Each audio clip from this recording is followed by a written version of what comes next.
Dans cette vidéo, on va examiner ce qu'offre Python et certaines des bibliothèques de Python concernant les combinaisons avec répétition. Donc en description, on trouvera un lien vers une vidéo de prérequis sur les combinaisons avec répétition. Donc je vais toutefois rappeler l'essentiel. Alors d'abord, on parle de combinaisons avec répétition, plus précisément de P-objet pris parmi n. Donc P et n, ce sont deux entiers positifs. Dans les exemples, je prendrai souvent n égale 5, et pour P, je prendrai 3 ou 8. Une façon simple de comprendre ce qu'est une combinaison avec répétition de P objets pris parmi n, c'est en fait de se dire qu'une telle combinaison, c'est tout simplement un panier de P fruits. Et les fruits, on va les choisir parmi n variétés de fruits. Donc si je reprends mon exemple de n égale 5, je me donne 5 catégories de fruits, A, B, C, D, E. On n'a qu'à imaginer ananas, banane, citron, etc. Et je veux savoir comment je peux constituer tous les paniers de P fruits, par exemple de 3 fruits, qui sont choisis parmi les 5 variétés de fruits. Donc, exemple, si je prends P égale 3, eh bien A, B, A, c'est un panier possible, c'est-à-dire que je choisis deux fois un ananas et puis une fois une banane. Évidemment, il n'y a pas d'ordre puisque les fruits sont en vrac dans le panier. Alors, on peut démontrer qu'il y a 35 combinaisons avec répétition de 3 fruits, enfin de 3 objets pris parmi 5. Si je prenais P plus grand, si je prenais P égale 8, on pourrait montrer qu'il y a 495 paniers de 8 fruits issus de 5 variétés de fruits. Alors on peut démontrer que le nombre de combinaisons avec répétition de P objets pris parmi n est ce coefficient binomial P parmi n plus P moins 1. Donc on utilisera ce résultat avec Python pour vérifier qu'on a bien obtenu le bon nombre de combinaisons avec répétition. Au passage, on n'en a pas vraiment besoin, mais je signale que le nombre de combinaisons avec répétition de P objets pris parmi n, c'est en fait le nombre de solutions en nombre entier positif de cette équation. Maintenant, on va regarder ce que nous propose la bibliothèque standard de Python, c'est-à-dire la bibliothèque dont on dispose dès que Python est installé. Pour le coup, la bibliothèque standard répond parfaitement à la tâche de génération des combinaisons avec répétition. Le module itertools, c'est un module standard, possède une fonction qui s'appelle combinations with replacement, qui permet de générer toutes les combinaisons avec répétition. Comme le nom de la fonction est un petit peu long, je vais l'importer et l'utiliser avec ses initiales CWR. Avant de pouvoir utiliser cette fonction, il faut que je valide la cellule. Alors, qu'est-ce qui se passe si on utilise la fonction en question pour déterminer le nombre de paniers de 3 fruits choisis parmi 5 fruits A, B, C, D, E? Eh bien, on ne va pas obtenir la liste attendue parce que, en fait, itertools, c'est un module qui utilise des itérateurs et en fait, ça renvoie un itérateur. Donc, si j'exécute ça, il ne va rien se passer. D'ailleurs, je vais lancer la cellule et on voit donc qu'on obtient, on n'obtient pas une liste, mais on obtient en fait un itérateur dont l'adresse est fournie ici.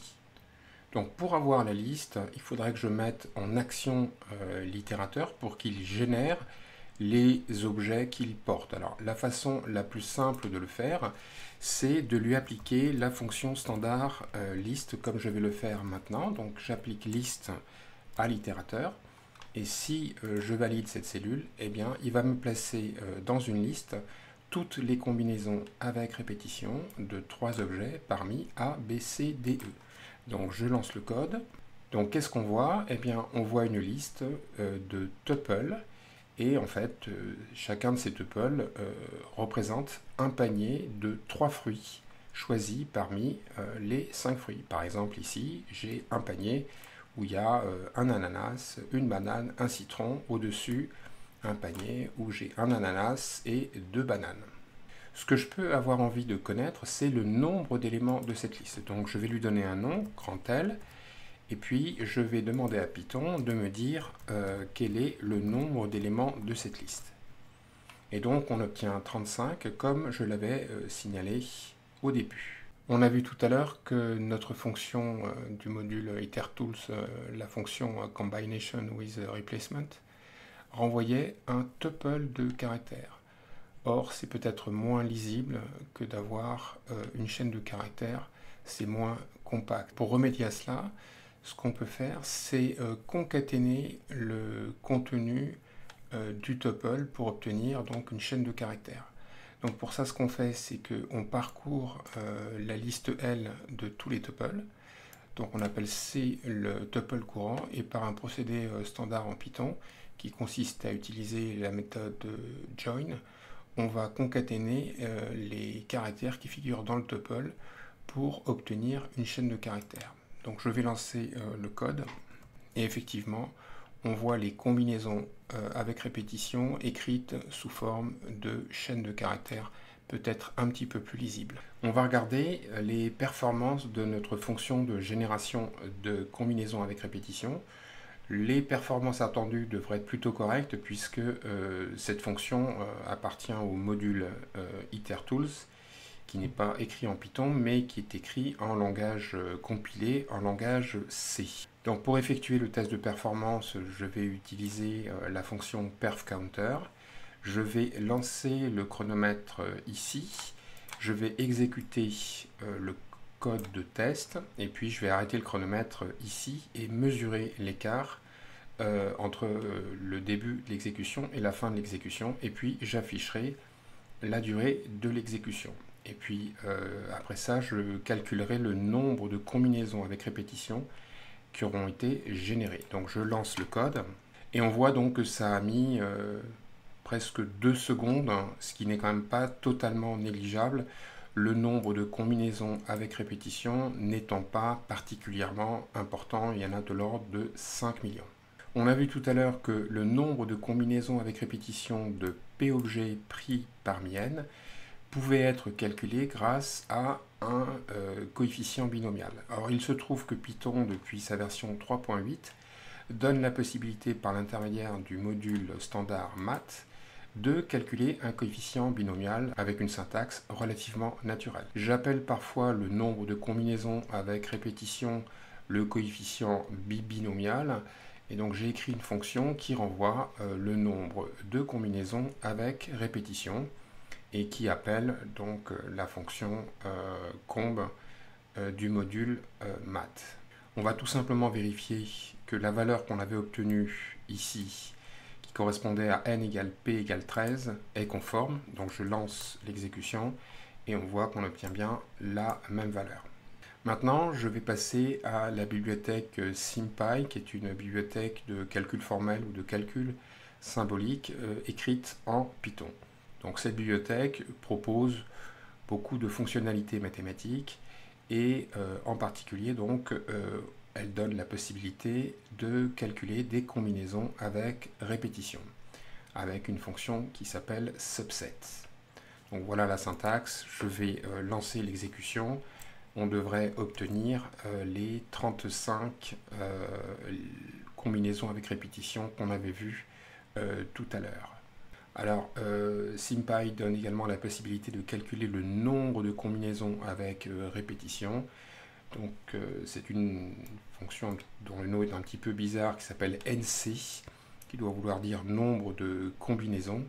Et donc pour indiquer qu'on fait des combinaisons avec répétition, il faut le préciser dans une option. Et donc là, on a le nombre de combinaisons de 8 objets pris parmi 5. On avait vu que ça devait faire 495. Je lance le code et effectivement, on lit bien 495. Pour finir, je vais parler d'une question qui traite de la formule du multinôme et qui est en rapport avec les combinaisons avec répétition. Donc je vais donner quelques précisions concernant la formule du multinôme. La formule du multinôme, c'est une généralisation de la formule du binôme. Donc la formule du binôme, elle calcule a plus b à la puissance, disons, p, C'est une formule bien connue qui fait intervenir les coefficients binomiaux, donc K parmi P. Alors la formule multinomiale, eh bien, c'est du même genre, sauf qu'au lieu qu'on ait deux termes dans la somme, eh bien, on a un nombre quelconque de termes. Donc plus précisément, la formule du multinôme, elle me permet de calculer un produit tel que le suivant, x1 plus x2 plus etc. plus xn à la puissance p. Donc si je développe ce gros produit, ben, j'obtiens une énorme somme. Alors chaque terme de la somme est formé d'un certain coefficient, qu'on appelle le coefficient multinomial.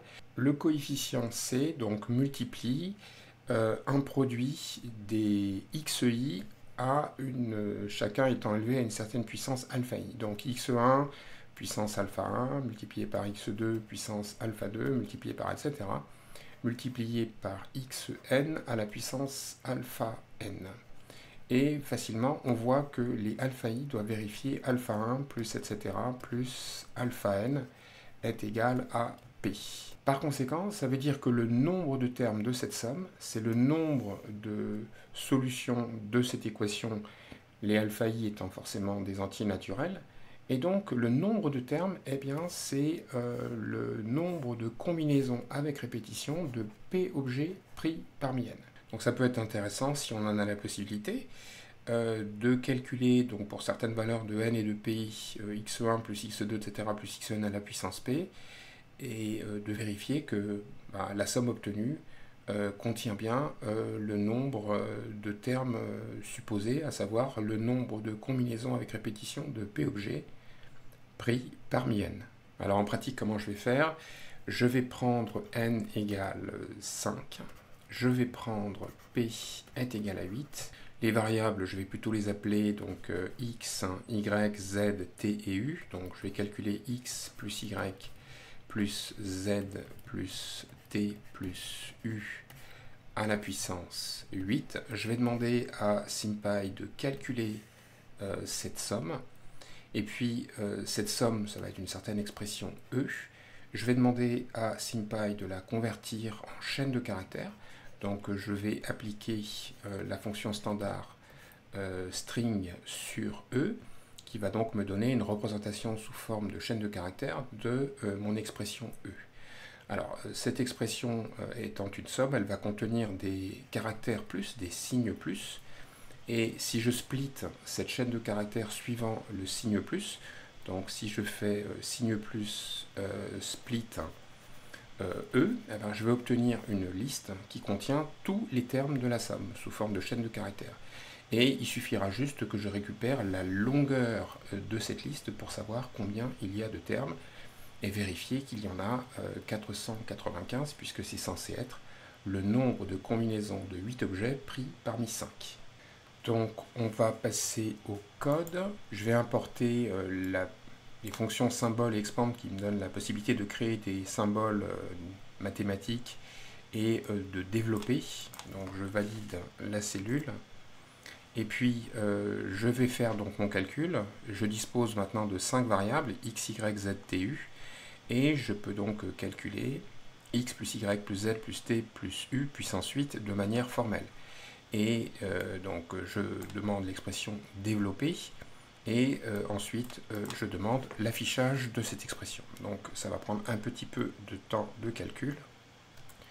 Donc, après une certaine attente de quelques secondes, on obtient une très très longue expression.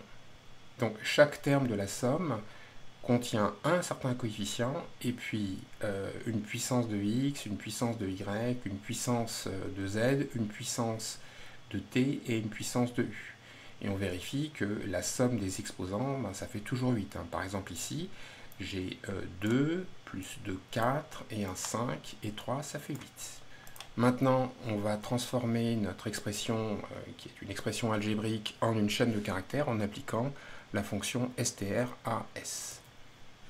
Donc on obtient ici une très longue chaîne de caractères et on voit que cette chaîne contient des signes plus, donc je n'ai plus qu'à séparer cette chaîne suivant les signes plus pour obtenir tous les termes de la somme.